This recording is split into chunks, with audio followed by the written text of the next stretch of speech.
Hello students, welcome back to our YouTube channel. हम पढ़ रहे हैं सर्जरी में वुंड। तो ये हमारा थर्ड लेक्चर है। सर्जरी का फर्स्ट लेक्चर में हमने पढ़ा था वुंड और उसका क्लासिफिकेशन। सेकंड लेक्चर में हमने पढ़ा था general principle of management of wound, healing of wound और स्टेजेस ऑफ वुंड हीलिंग। और आज हम पढ़ेंगे वुंड क्लोजर और वुंड सचरिंग। तो ये 4 टाइप्स की होती है। तो सबसे फर्स्ट है प्राइमरी सुचरिंग। प्राइमरी सुचरिंग क्या है? Suturing the wound with in few hours following an injury is called primary suturing. मतलब इंजरी हुई है उसके कुछ घंटे में, with in 6 hours, with in few hours अगर हम सुचरिंग कर देते हैं तो हम उसे प्राइमरी सुचरिंग कहते हैं। Primary suturing can be done provided कब की जाती है?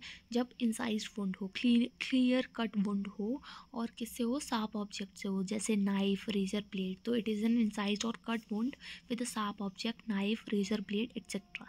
Minimal injury to structure on either side. अब जो जहाँ कट हुआ है वहाँ पर दोनों साइड जो स्ट्रक्चर्स हैं ईदर साइड्स पे, वहाँ पर मिनिमल इंजरी हो तो हम प्राइमरी सुचरिंग करते हैं। There should not be any infection. अगर कोई भी इन्फेक्शन है तो प्राइमरी सुचरिंग नहीं करेंगे, तो हम पहले उसे वेट करेंगे उसके इन्फेक्शन ठीक होने का। मतलब प्राइमरी सुचरिंग तभी करेंगे जब कोई भी इन्फेक्शन नहीं होगा। अब इसमें प्रिकॉशंस क्या क्या लेते हैं? Foreign body if present in deeper aspect of wound should be removed. अगर कोई भी फॉरेन बॉडी प्रेजेंट है वुंड के डीपर एस्पेक्ट में कहीं भी, तो हम सबसे पहले उसे रिमूव करेंगे। सेकंड पॉइंट है associated injury to blood vessel, nerves, tendon should be recognised and repaired. वही कि मिनिमल इंजरी अगर कहीं भी किसी भी स्ट्रक्चर पे हो रही है, ब्लड वेसल, नर्व्स, टेंडन, अगर कहीं पर भी इंजरी एसोसिएटेड है तो पहले उसे रिकॉग्नाइज करेंगे, देन रिपेयर करेंगे, उसके बाद सुचरिंग की जाएगी। Wound on the abdomen may have associated visceral injury, look for them. तो अब अगर एब्डोमेन पे वुंड है तो विसरल इंजरीज हुई होंगी, तो हम उनके लिए देखेंगे कि कहीं कोई भी विसरल ऑर्गन डैमेज तो नहीं हो गया, तो उसके लिए देखेंगे। Prevention of tetanus by administering tetanus intramuscularly. तो टिटनस टॉक्सॉइड देंगे प्रोफाइलेक्सिस की तहत, प्रोफाइलेक्सिस के उसमें देंगे, टिटनस दे देंगे ताकि टिटनस टॉक्सॉइड देंगे ताकि टिटनस का प्रिवेंशन हो सके इंट्रामस्कुलरली। सेकंड देखते हैं। सेकंड है wound excision and primary suturing of skin. अब क्या है, यहाँ पर हम वुंड को एक्सरसाइज करेंगे, उसके बाद प्राइमरी सुचरिंग करेंगे। तो ये कब की जाएगी? Indicated when wound edges are checked. तो जब इंसाइज्ड वुंड नहीं है, जब लेसरेटेड वुंड है या फिर एवल्ज्ड वुंड है, मतलब जहाँ पर एजेस हैं जो वो चेक्ड है, क्लियर कट नहीं है मार्जिन्स, ठीक है। वुंड कॉन्टामिनेटेड है और कॉन्टामिनेटेड विद ऑर्गेनिज्म और फॉरेन बॉडी। कोई भी ऑर्गेनिज्म प्रेजेंट है, कोई भी फॉरेन बॉडी प्रेजेंट है, कॉन्टामिनेशन हो गया है वुंड में, तो सबसे पहले हम वुंड एक्सीजन करेंगे, तब हम प्राइमरी सुचरिंग करेंगे। टिश्यू क्रस्ट है या डिवाइटलाइज्ड है तो डिवाइटलाइज्ड टिश्यूज़ को एक्सरसाइज करके तब प्राइमरी सुचरिंग करेंगे। तो कब करेंगे वुंड एक्सीजन और प्राइमरी सुचरिंग? जब ये 3 कंडीशन होंगी। प्रिकॉशंस क्या क्या लेंगे? विद इन 6 आवर्स में करनी है क्योंकि प्राइमरी है। Tetanus and gas gangrene prophylaxis देंगे, क्योंकि अगर डेड टिश्यू आ गया है तो नेक्रोसिस होने के चांसेस हैं, गैंग्रीन बनने के चांसेस हैं। तो टिटनस के साथ साथ गैस गैंग्रीन की भी प्रोफाइलेक्सिस देंगे अगर एजेस चेक्ड हैं, कॉन्टामिनेटेड है वुंड या फिर क्रस्ट और डिवाइटलाइज्ड टिश्यू प्रेजेंट हैं तो। फिर नेक्स्ट पॉइंट है कॉन्टामिनेशन। अगर कॉन्टामिनेशन बहुत ज़्यादा है, एक्सेसिव, तो क्या करेंगे? रिपेयर करेंगे टेंडन्स को, नर्व्स को, उसके बाद।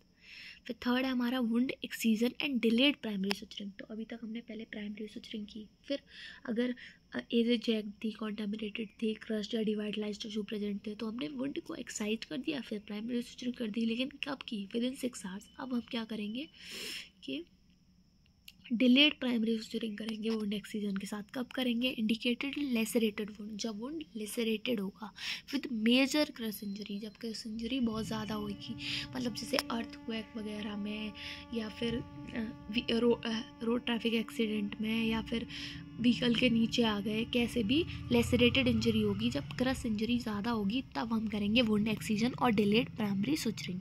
तो प्राइमरी सुचरिंग अब यहाँ पर विद इन 6 आवर्स में नहीं होगी। क्यों नहीं होगी? क्योंकि ग्रॉस एडेमा पार्ट, अब जो पार्ट दवा है वहाँ पर एडेमा स्वेलिंग प्रेजेंट है तो सुचरिंग नहीं हो पाएगी। इंक्रीज टिश्यू टेंशन बढ़ गया है, हेमेटोमा है, अब कोई पार्ट दब गया है, कहीं पे ब्लड कलेक्ट हो गया है, फ्लूइड निकल आया है, तो ब्रूज पड़ गया है या हेमेटोमा हो गया है, तो वहाँ पर नहीं होगी। कॉन्टामिनेशन विद बैक्टीरिया से कॉन्टामिनेटेड है इसलिए एक्ससीजन ऑफ ऑल डेड टिश्यू सारे एक्सरसाइज करने हैं हमें, उसके बाद ही तो कर सकते हैं।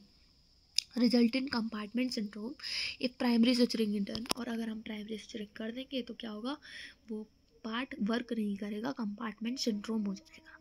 Wound is irrigated with saline left open without suturing and dressing is applied. अब क्या करेंगे, सबसे पहले हम वुंड को ट्रीट करेंगे, तो वुंड को इरिगेट करा जाएगा, सलाइन से खुला छोड़ दिया जाएगा और बिना सचरिंग के, और ड्रेसिंग अप्लाई कर दी जाएगी, ठीक है। Wound re examined after 4 to 6 days later, फिर क्या करेंगे, वुंड को री एग्जामाइन करेंगे, कॉन्टामिनेटेड तो नहीं है, अभी भी डेड टिश्यू तो नहीं प्रेजेंट, ठीक हो रहा है या नहीं, हेमेटोमा ठीक हो गया या नहीं, तो उसे री एग्जामाइन करेंगे 4 से 6 दिन बाद।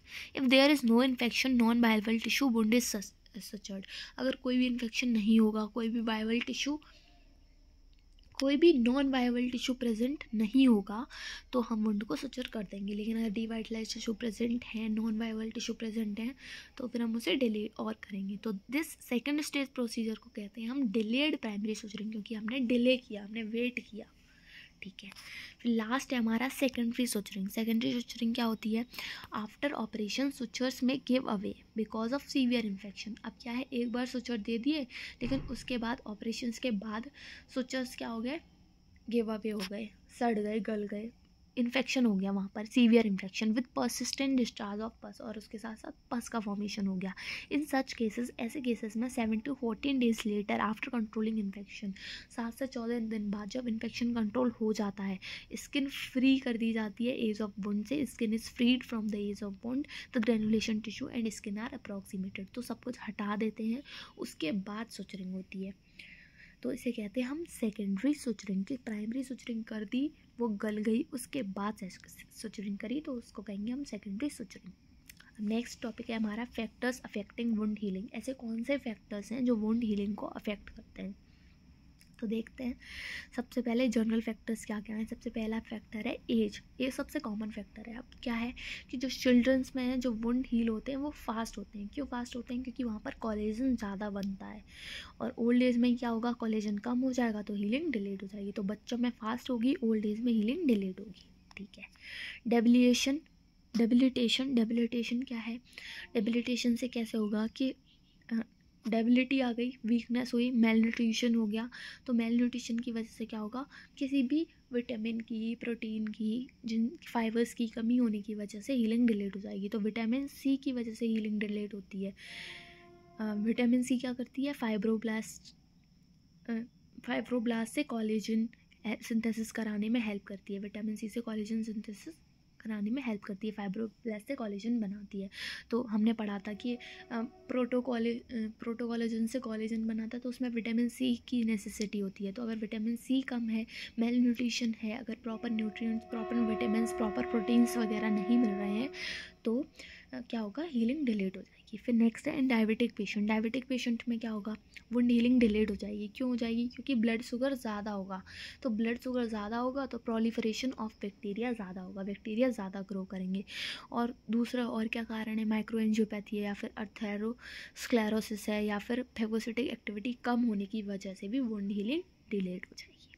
आगे देखते हैं जॉन्डिस और यूरेमिक पेशेंट। तो जॉन्डिस और यूरेमिक पेशेंट्स में, जॉन्डिस और यूरेमिक पेशेंट्स में क्या होगा, वहाँ पर भी डिलेड होगी। क्यों, क्योंकि जो फाइब्रोब्लास्टिक रिपेयर नहीं हो पाएगा, फाइब्रोब्लास्ट कम होंगे, ठीक है। साइटोटॉक्सिक ड्रग्स जो ले रहे हैं उससे क्या होगा, मैलिग्नेंसी आएगी, और मैलिग्नेंसी की वजह से डिलेड हीलिंग हो जाएगी, ठीक है। जनरलाइज इन्फेक्शन अगर हो गया है कि पस पड़ गया किसी पार्ट ऑफ बॉडी में, तो उसकी वजह से वुंड हीलिंग डिलेड हो जाएगी।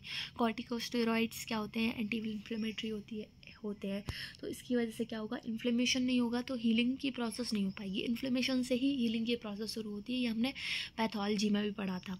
तो फिर इन्फ्लेमेशन ज़रूरी है, तो एंटी इन्फ्लेमेटरी एक्टिविटी की वजह से, कॉर्टिकोस्टेरॉइड्स की वजह से वुंड हीलिंग डिलेड हो जाएगी। और मेल न्यूट्रिशन हम देख चुके हैं कि किसी पर्टिकुलर एक विटामिन, एक प्रोटीन, एक फाइबर, किसी चीज़ की कमी हो गई तो उसकी वजह से वुंड हीलिंग डिलेड हो जाएगी। ये थे हमारे जनरल फैक्टर्स। अब हम देखते हैं लोकल फैक्टर्स क्या क्या होते हैं। तो पुअर ब्लड सप्लाई, मतलब जहाँ पर वुंड है वहाँ पर ब्लड सप्लाई पुअर है तो वुंड हीलिंग डिलेड होगी। जैसे फेस में, फेस क्या है, फेस में ब्लड सप्लाई अच्छी है तो वहाँ पर फास्ट हीलिंग होगी। नी में या सिनोफ्टीविया में वहाँ पर स्लो होगी। ठीक है। और दूसरा टेंशन का भी अफेक्ट पड़ता है। फिर दूसरा है लोकल इन्फेक्शन। लोकल इन्फेक्शन में क्या होगा कि कहीं भी लोकल इन्फेक्शन हो गया, जहाँ हीलिंग होनी थी वही इन्फेक्शन हो गया, तो ऑर्गेनिज्म क्या करेगा, सुचर मटेरियल को खा जाएगा, डिस्ट्रॉय कर देगा, ग्रेनुलेशन टिश्यू को डिस्ट्रॉय कर देगा, और क्या बन जाएगा, स्लग बन जाएगा, और वहाँ पर पुरुलेंट डिस्चार्ज फॉर्म हो जाएगा। तो organism eat away the suture material, destroy granulation tissue and causes slug and purulent discharge. तो ऐसे में हीलिंग नहीं हो पाएगी। फिर है हेमेटोमा। अगर हेमेटोमा बन गया मतलब ब्लड का कलेक्शन हो गया, मतलब वहाँ पर इन्फेक्शन के चांसेस हो गए, तो प्रेसिपिटेट होगा इन्फेक्शन वहाँ पर, तो हीलिंग डिलेड हो जाएगी। Faulty technique of wound closure. Wound closure की टेक्निक ही गलत है, क्लोज करने की वुंड, तो वुंड हीलिंग डिलेड होगी। टेंशन है, जहाँ पर सुचर कर रहा है वहाँ टेंशन है, तो टेंशन होगी तो वहाँ पर सुचरिंग नहीं हो पाएगी। हाइपोक्सिया, ऑक्सीजन की कमी होगी तो क्या होगा कि किलिंग हो जाएगी और वहाँ पर हीलिंग नहीं हो पाएगी। ठीक है। आयोनाइजिंग रेडिएशन अगर हो गए तो उससे एंडोथेलियल इंजरी होगी तो एंड आर्टराइटिस और एट्रोफी और फाइब्रोसिस की कंडीशन हो जाएगी, जिसकी वजह से वुंड हीलिंग डिलेड हो जाएगी। कोई भी फॉरेन बॉडी या फॉरेन पार्टिकल्स प्रेजेंट हैं तो भी हीलिंग डिलेड हो जाएगी, इन्फेक्शन कॉज करेगी ये सब।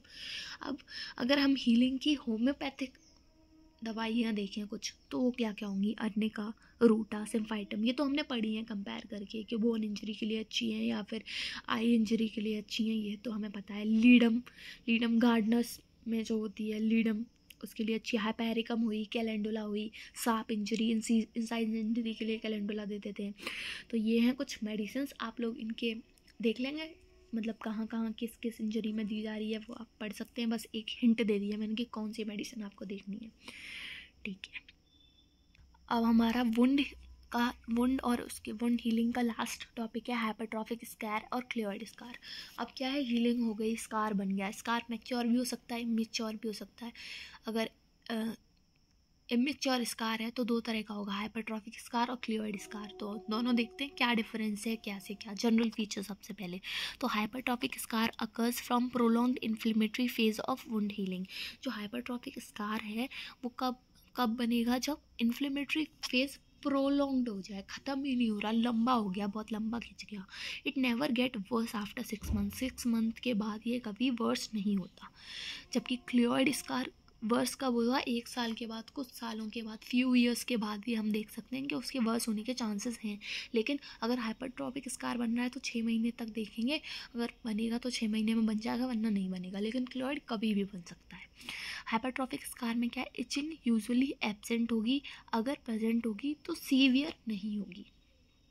ठीक है। क्लियर्ड में क्या होगा, सीवियर इचिंग ही प्रेजेंट होगी, क्योंकि ये वाला ज़्यादा टॉक्सिक है। 6 साल बाद, मतलब सालों बाद भी अगर रह रहा है, ये तो 6 महीने तक टिका है बेचारा, फिर मूव ऑन कर गया, इचिंग नहीं दे रहा। लेकिन क्लियर्ड वाला मूव ऑन ही नहीं कर रहा, सालों तक अफेक्ट कर रहा है, तो सीवियर इचिंग, बहुत ज़्यादा दर्दनाक है, बहुत ज़्यादा खुजली करेगा। ठीक है। फिर ये जो हाइपरट्रॉफिक स्कार होगा वो नॉन टेंडर होगा, नॉन वेस्कुलर होगा, ना ही टेंडरनेस मिलेगी ना ही वेस्कुलर मिलेगी, मतलब एकदम सूखा सा स्कार। लेकिन क्लियर्ड वाला टेंडरनेस भी है, वेस्कुलर है, रेड इरिथमेटस, एकदम लाल रखा है, अभी तक बदला लेना चाहता है, मूव ऑन नहीं करा है ये वाला।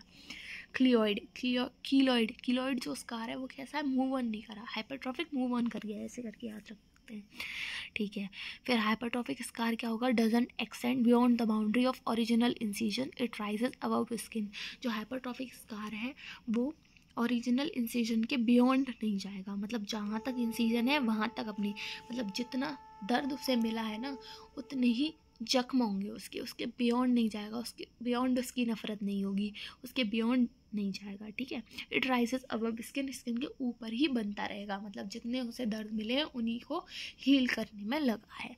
लेकिन क्लियर्ड क्या है, बदला लेना चाहता है, मूव ऑन नहीं करा है, टॉक्सिक बॉयफ्रेंड है, तो ये क्या करेगा, ये नॉर्मल टिश्यू के बियॉन्ड चला जाएगा, मतलब जितनी से तकलीफ़ मिली है उसके बियॉन्ड जाके उसके अपना पंजा जैसा फैलाएगा और पूरे में फैल जाएगा। तो क्लॉ लाइक प्रोसेस, पंजा जमा के बैठ जाएगा दूसरे की ज़िंदगी पर, मैं मूव ऑन नहीं करा, मैं नहीं हील हो पाया, किसी को नहीं होने दूंगा, तो क्लॉ लाइक प्रोसेस जैसा दिखेगा कीलॉइड जो उसका आ रहा है। प्रेसिपिटेटिंग फैक्टर्स देखते हैं, तो प्रेसिपिटेटिंग फैक्टर्स में क्या है, scar crossing normal skin creases, जो नॉर्मल स्किन को अगर क्रॉस कर रहा है तो वो क्रीज पड़ेगा वहाँ पर, ठीक है। ओवर ओवर जॉइंट्स हो सकता है। प्रेसिपिटेटिंग फैक्टर का क्या हो सकते हैं, ओवर जॉइंट्स है या ओवर स्टर्नम है, तो यंग पर्सनस में। अब कीलॉइड वाला खतरनाक है, ब्लैक पीपल में मिलेगा, ब्लैक रेस में, काला दिल है इसका बहुत। ट्यूबरकुलर पेशेंट्स में इंसिजन स्टर्नम के ऊपर या ईयर लोब के ऊपर कहीं भी इंसिजन है वहाँ बन जाएगा। बोथ सेक्सेस में इक्वली होगा। हेरिडिटरी और फैमिलियल भी हो सकता है। वैक्सीनेशन साइट पर भी हो गया, इंजेक्शन साइट पर, पियर्सिंग साइट पर, इतने छोटे दर्द पे इतना बड़ा रिएक्शन देगा कि वैक्सीनेशन साइट, इंजेक्शन साइट और पियर्सिंग साइट पे भी ये बन सकता है, ठीक है। फिर नेचुरल हिस्ट्री देखेंगे तो ये छोटा भी हो सकता है, हाइपरट्रॉफिक, कि हाँ मेरा दर्द भर गया, अब मैं किसी के लिए नफरत नहीं रख रहा, सिकुड़ जाएगा, छोटा हो जाएगा। लेकिन कीलॉइड वाला बेशरम है, कभी छोटा नहीं होगा, डज नॉट स्मॉल, अल्सरेशन और इन्फेक्शन कॉज करेगा, तकलीफ देगा ही। कॉम्प्लिकेशंस क्या हैं इसके, हाइपरट्रॉफिक वाले के कि कोई कुछ नहीं है, लेकिन उसमें कॉम्प्लिकेशंस क्या, अल्सरेशन और इन्फेक्शन। अब देखते हैं ट्रीटमेंट। अब हाइपरट्रॉफिक वाले को ट्रीट कैसे करेंगे, ऑफन ट्रीटमेंट ज़रूरी नहीं है। स्टॉकिंग, आर्मलेट्स और ग्लव्स चाहिए उसके लिए। इलास्टिक बैंडेजेस की हेल्प से हो सकता है, एक्सीजन कर सकते हैं सिलिकॉन एप्लीकेशन से, और टॉपिकल रेटिनॉइड्स देने से ठीक हो जाएगा। कीलॉइड वाला डिफ़िकल्ट है, injection of steroids preparation flatten the keloid, कि अगर स्टेरॉइड्स अगर हम देंगे तो कीलॉइड फ्लैट हो जाएगा, कम हो जाएगा, ठीक है। इंट्रा कीलॉइडल एक्सीजन करेंगे और स्किन ग्राफ्टिंग करनी पड़ेगी इसके लिए। रिकरेंस कॉमन है, बहुत ज़्यादा कॉमन है, देखा एक बार इसके घाव जख्म भर ही नहीं रहे हैं, मूवमेंट कर ही नहीं रहा है, एक बार ठीक हो गया फिर नफरत लेकर आ गया कि नहीं तुमने मुझे धोखा कैसे दिया। ये वाला सिलिकॉन एप्लीकेशन कर सकते हैं और टॉपिकल स्टेरॉइड्स यहाँ भी दे सकते हैं। तो ये था हमारा वुंड, कंप्लीट हो गया वुंड और wound healing, wound classification, types of wound complete हो गया। तो नेक्स्ट टॉपिक हम शुरू करेंगे सेलुलाइटिस। अगर आपको वीडियो पसंद आया हो तो लाइक करें, चैनल को सब्सक्राइब करें, कोई भी क्वेरी है तो कमेंट सेक्शन में पूछ सकते हैं। और सर्जरी में अगर आपको जनरल के अलावा किसी और सिस्टमिक में से किसी और टॉपिक पे वीडियो चाहिए अभी, जैसे GIT, हार्ट वगैरह, तो आप कमेंट सेक्शन में बता सकते हैं, I will make. Thanks for watching.